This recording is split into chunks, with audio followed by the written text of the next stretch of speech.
Hi there, and welcome to the Kingdom Sexuality podcast. We're Paris and Alana, friends who have a heart for intimacy and long to uncover God's truth and design for sexual freedom within marriage. Welcome here.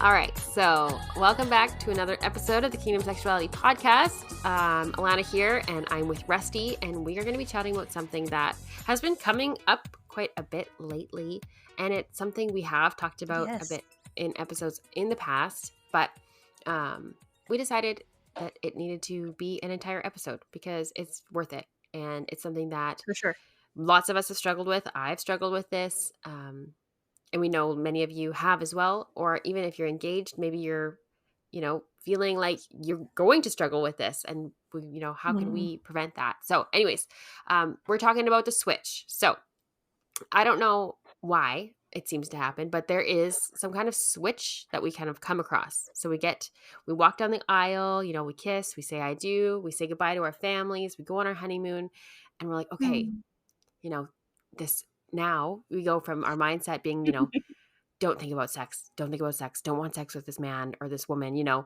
sex is bad, sex is dirty, I shouldn't want this, we have to not have this, to then, the switch being like, okay, but now I have to think that this is incredible. I have to love it's every great, minute of grand, it. wonderful. You're supposed to want it all the time. Exactly. I'm supposed to, desire this with my spouse. And we do. We want that. But something in our body just somehow like holds us back. I mean, that's at least personally what I thought or how I felt. And it wasn't until, years into my marriage that I had a friend I was talking with, and she was saying, yeah, I realized I've had to work through like quite a bit of like, shame and stuff. Just even in now being married, I'm still almost like feeling shame, even though this is okay now. But it's just that, this is so ingrained in my brain that, trying to switch that mindset has been really difficult. And then I was thinking of my own life, and I was like, oh my goodness, I felt the same way, and I didn't even realize it. So light bulb moment. Totally. Yes. And I don't know like what it is that makes us think that, whether it's people telling us that, because you waited, now this is your reward, and now you'll have this incredible, easy, beautiful, thriving sex life. Or if it's just something we just put together in our minds and just, assume, because this is something God didn't want us to do, right? And then now this should be our reward, right? What do you think? Yeah, I think that so much is just a predispositioning in our own minds because, from me, I've mentioned before, I don't necessarily come from a purity culture background. That wasn't as heavily ingrained in me. Mine, my story comes more from we are silent on this issue. And so I automatically just associated that with shame in my own mind. And so for me, it was shameful and it was dirty. But, I can't point at purity culture and say that. This was, from coming from the aspect of those who are silent on the issue too. And so I think across the board, I think a lot of people are probably finding themselves in this exact situation and saying, what now? Yeah, totally. Yeah, like I think the result of this is that we get married and we think that something's wrong with us because, this didn't happen. We're struggling with thinking that, it's dirty, it's a shame-filled event. But that, we're here to tell you today, that is not where God wants your story to end. Yes. That's not it. Don't let it in there. No. So I wanted to throw this verse in there, which is Proverbs 5:18-19, which we've talked on it before, but I feel like it needed to be in here again. So I will read it to you. Let your fountain be blessed, and rejoice in the wife of your youth, a loving doe, a graceful deer. Let her breasts fill you at all times with delight. Be intoxicated always in her love. And so reading that, it's like, okay, we know, God wants us to rejoice in one another. And so being in this place of struggle and of doubt and confusion is not what he wants for your marriage. So what can we do from there? Absolutely. How can we find the switch? What about the couples who are, the yeah, I love that. I love that analogy of, whenever the lights are off and you're just blindly fumbling, you're like, I know this switch is around here somewhere. It is in this general vicinity, or it has to be on this wall. It only makes Yes, sense for it to be on this wall, but in reality it's on the other wall across the room. And exactly. you're just blindly feeling and trying to get a grasp for it, and just desperate to flip it on so that you can see and expose and come to grips with all of these things. So Mhm. I love that analogy that you came up with. It's super good. So, what do we say then to the people who are newlywed? Is it different for those who are newlywed? Is it different for those who have been married for 5, 10, 15 plus years? This is why, we say that honesty, communication, that this is pivotal and vital every step of the way. That it's not, the focus should not just be the anticipation and, what do we need to do for the ceremony. It has to be Mhm. about life beyond too. And so most people just assume that, well, we'll address that whenever we get to that point. Right. Things will probably just fall into place, I assume, once we get there. Mhm. I don't hear people tell me that, man, their honeymoon was a mess. They couldn't figure out how things worked, or they had a horrible time with this. The sheer amount of feedback that we have gotten Yeah. from women who have said that their honeymoon was ruined because of a UTI, because nobody ever said, hey, newsflash, you have to go to the bathroom after sex. And Yeah. so it's like, people, that that shame that we have felt, it crosses over into then not discussing it with other people, and people being afraid to step out of their comfort zones and sharing with other people.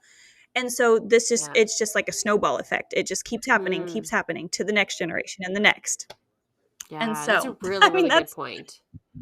yeah, I think so that's much of why this we're does here, come right? down to that. Yeah, and so much of it is Yeah. that, like, um, the feeling ill-equipped, right? Not even knowing that there is some sort of mindset shift that needs to happen, right? We just assume it will, and no one actually tells us, hey, this is a journey. You're going to start at the beginning, and it might be a little bit rough to start, but you'll learn and you'll grow together. And this is something that, Yes. you need to, like, rewire your brain to realize that God wants you to have this beautiful sex life. It's not dirty anymore. This Mhm. is filled with God's love and his grace. And yeah, but so many of us don't have those conversations with anybody. So we just get there and we're like, what are we doing wrong? And how do we Yes. get to point B when I'm stuck in point A and I can't even find the switch to get anywhere Absolutely. else? Yes. Yes. And that was a huge reason behind, people feel like they're comfortable coming to us or sending us a message, which we love. I mean, it literally, we feel honored whenever people send in a question to us where they expose what they're going through. They be completely vulnerable with us. And so sharing, those little snapshots on our Instagram that we did about, snafus, hiccups, things, but hearing everybody express how, yeah, this happened and it was a total mess, but now we look back at that and we laugh, and we've actually grown so much because we didn't give up Hmm. after that. But still, how often are those people going, to their mentors in the church and saying, man, we could not for the life of us figure out that whenever we were, in missionary position, why does this hurt? They would never Right. do that, but they feel No, comfortable. They feel no. comfortable, talking to their girlfriends on Instagram where it's a safe space and they can just shoot them a quick message. And it needs to, we need to be able to have that conversation. And so I loved getting to share that. And I love the feedback that we got of so many people who were like, oh my gosh, this has been eye opening and encouraging for us, Hmm. because I thought there was something wrong with me. I thought it was me. Yeah. I thought I was so messed up and I was so embarrassed, and now I feel so much better. And I'm like, oh no, honey. We all have those stories. Yes. But Absolutely. yeah, so whenever we talk about husband and wife or fiancés, your wedding's in the works, you guys are planning everything. So whenever we get down to it, how do we sit down and form that conversation with one another? Is there too far? Is there, a way that we need to limit or put, boundaries on this discussion? So what can you say about that, Alana? Yeah, that's a good question because I suppose like you want to go into marriage prepared, and to be prepared, you have to have these conversations before you get married and are Mhm. having the sex. But do you want to talk about the sex before you're married? Because that will make you want the sex Right. more. Yes, it is tricky. Um, Yes. I mean, I know in our interview we've done with Kyler and Britt with Love Your First Year, he made some really good. They have a really great timeline of kind of what and when to talk about certain things, Mhm. and so they had said, and I can't remember exactly, but um, in the last you know couple months before your wedding date, like as you're engaged, don't like get engaged and start having these conversations right away. I mean, there's some conversations obviously you can like sprinkle throughout, um, mindfully, but it can be really tricky. Like I remember, Right. you talk about those things and you're like, well, now how do we shut down these conversations without, wanting to think about this stuff more or act Mhm. on this stuff, things like that. It's tricky. Yeah. Um, so yeah, so I think it is good to have these conversations with your spouse, or I guess at that time Mhm. you'd be engaged. Um, but I think you got to save it to closer to the wedding date. Right. I don't know. It's tricky. I think that maybe bringing somebody like a safe person in could be a good thing you could do. If there's a mentor Mhm. that you guys are comfortable having this discussion with, Yes. then Yes, yes, maybe yes. sit down together, bring a notebook. Everybody like come into this discussion with it already kind of prepared in your mind. This is what I want, our intimate life to look like. And then Yeah. maybe you guys can both then just toss some ideas around with that mentor and be like, does this sound okay? Does this sound realistic? Are we totally Yeah. shooting over the moon here? That would be I think that that so, might so be good. something, yeah, super good to consider doing.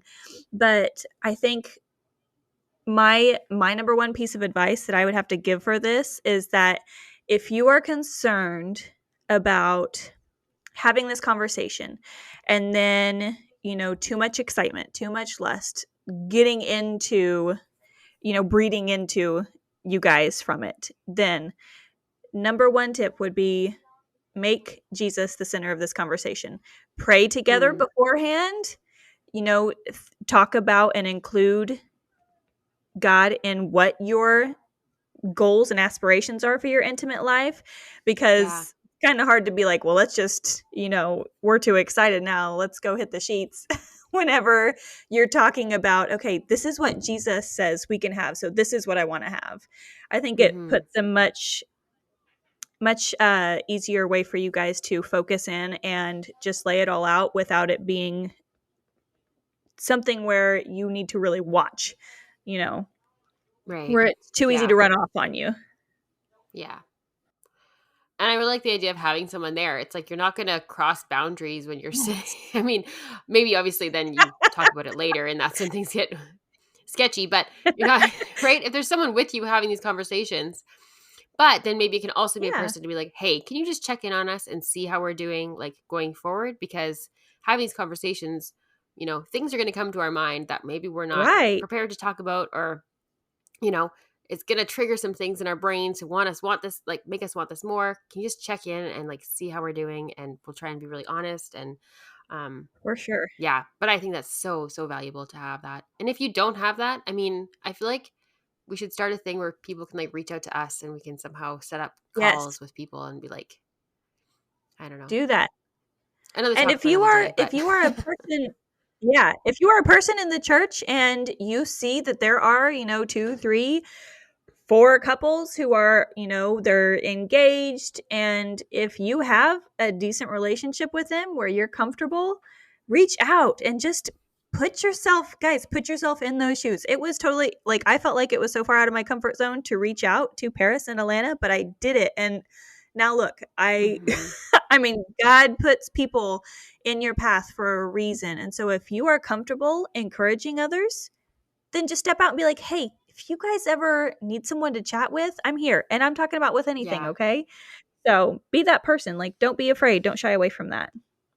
yeah.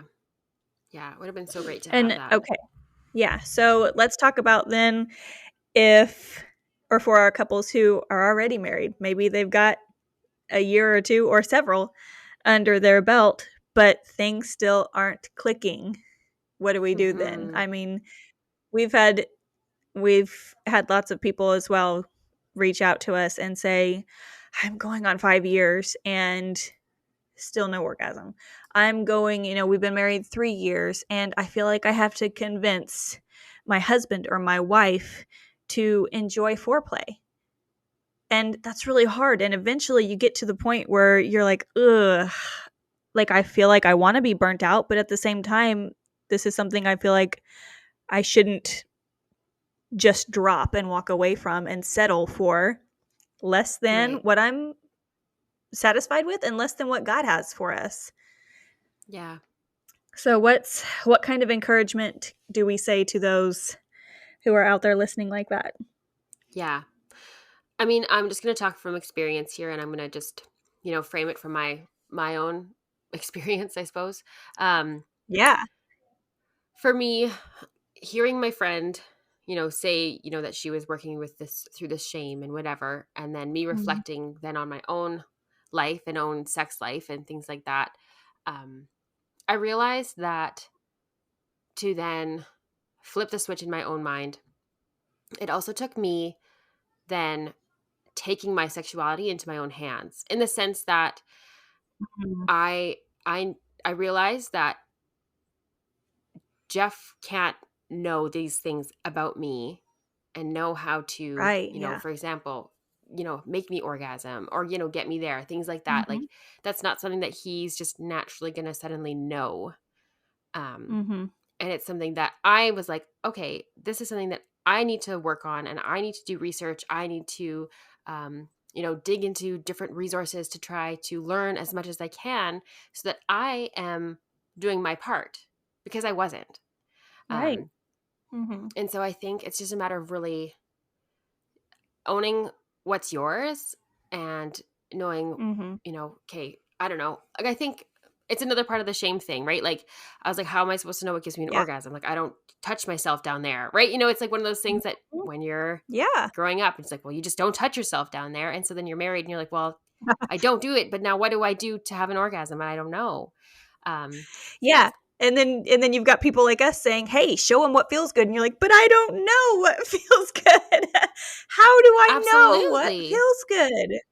And so, yeah, there's 100%. a lot of that uprooting and saying, "Okay, you know, if this is going to be something beautiful and something where we are both like, yes, praise God, we are 100% satisfied and we're both committed to growing and continuing to put in the work to keep this satisfactory for both of us, then, oh man, just as long as you are not bold-face breaking these biblical, guidelines and the things that we have been very upfront and saying, hey, steer clear of this. We're not going to ever encourage you to go out or to sit down in front of a computer and Yeah. purchase porn and watch together and say, this is let's do what they do, it looks fun. We're never going to tell you guys to do that. But 100% No. sit down with your husband or your wife and start, just have a night where you just sit and you explore one another's bodies and you say, do you like this? What about if I do this a little bit firmer or lighter or go in circles or whatever? And say, that actually felt incredible. I never would have thought that, but I loved it whenever you did this and this and this. And whenever you Mhm. tried this and this and this, wasn't so great. So let's put that on the back burner and we don't have to do that anymore. We don't need to resort to Yeah. that actually is not pleasurable at all. Like, we have to get ourselves and do the work. You're 100% right in saying that. We have to do the work on ourselves and know what needs to be done in order to cross that gap. Mhm. If you're too afraid to speak up in bed, and if you're too afraid to say to your spouse, that hurt, you know? Mm. Yeah.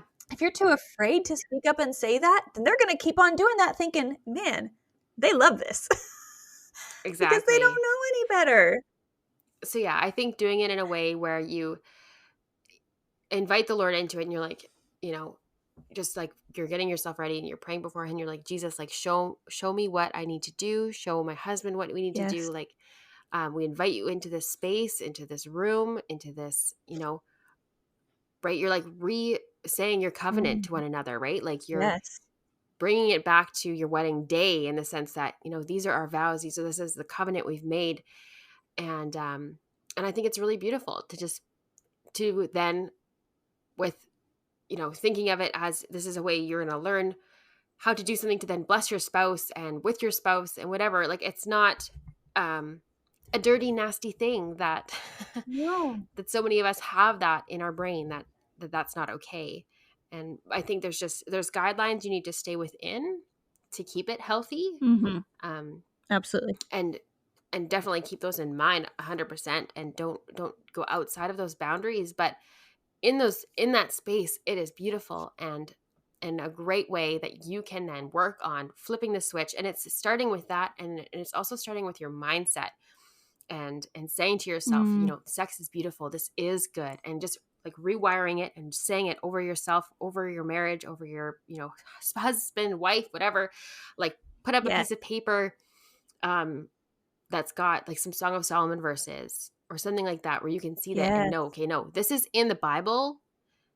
Yeah. This isn't just, like, lots of people have changed it up to be like, okay, well, Song of Solomon's just like a reflection of, Jesus in the church. It's not actually about a man and a wife. And it's like, well, no, like, Have you read it? it's pretty obvious that it's definitely Yeah. it's physical. Like, this is physical. And so Yes. this is something that God intentionally put in the Bible. So it's important to him. And so I think, Yeah. realizing that, and working on switching your mindset to then say, sex is good. This is great. I want to bless my spouse with this. They want to bless me. This is something we're going to learn. I mean, that was a really rounded way of answering your question, but um, yeah, I think So good.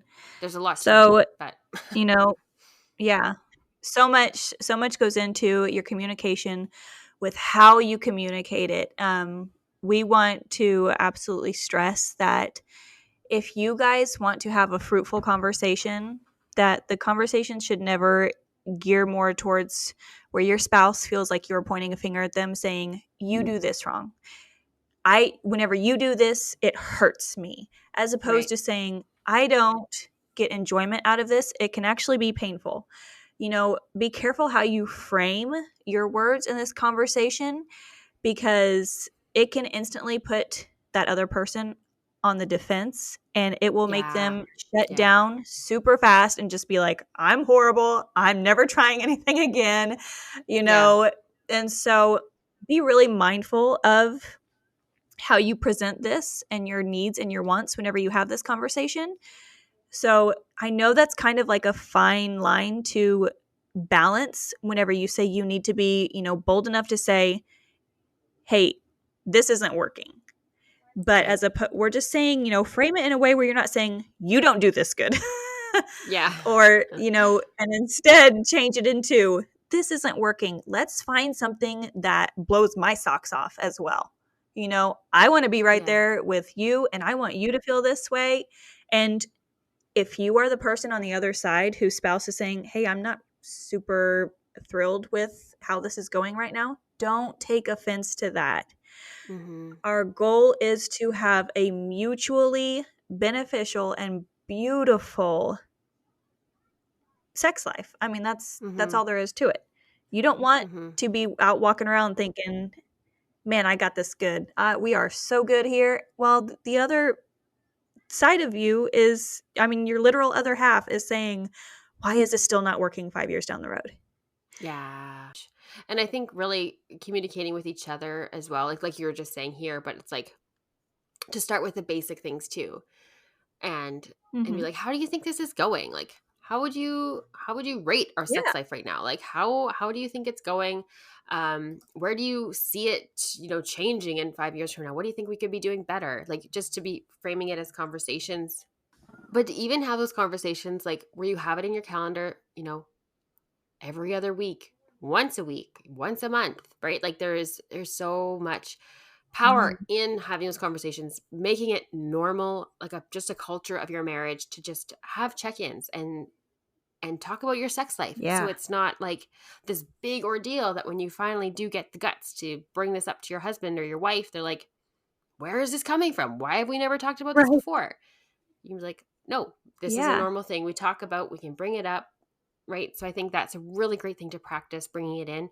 And check out our connect questions. If you don't know where to start, there's lots of ones about intimacy in those as well. Those are on Instagram account in our highlights. Um, yeah. So lots of things, Yeah.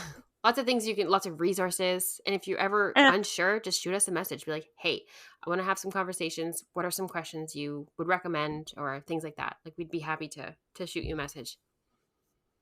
Absolutely. And we just came out with our ebook of our 31 nights of intimacy. So, hey, Yeah. guys, if you are newlywed or if you are in a rut and you are just like, ugh, I feel like we have the same 3 dates over and over again.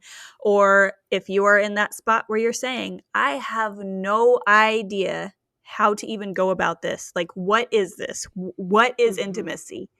Then, I mean, we poured a lot of effort into spelling this out literally, where it's like you can read this date, and if you have no clue, we literally tell you step by step, do this, next do Yeah. this. I mean, we have worked it out for you. And so, maybe for a wedding present, buy that for your Oh, spouse. That wouldn't that be fun? And sit and take that on your yeah. It's a honeymoon great with idea. you, and you guys can go over it together, that type of situation.